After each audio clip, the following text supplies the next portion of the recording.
Football is where we kick off, as with just days to go before Jamaica's Reggae Girlz make their historic appearance at the FIFA Women's World Cup. The team has been dealt a major injury blow.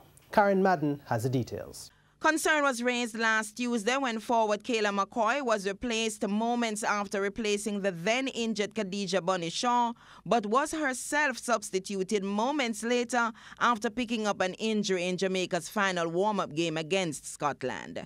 Head coach Hugh Menzies has now confirmed that McCoy will miss the World Cup following the knee injury she picked up at Hampden Park.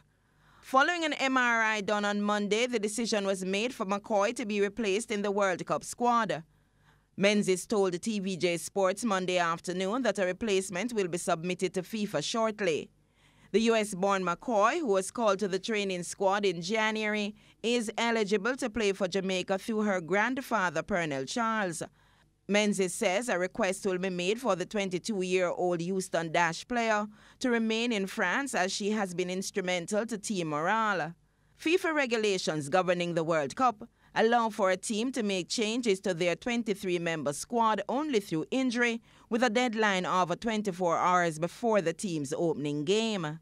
The replacement player must be drawn from the provisional list already submitted to FIFA.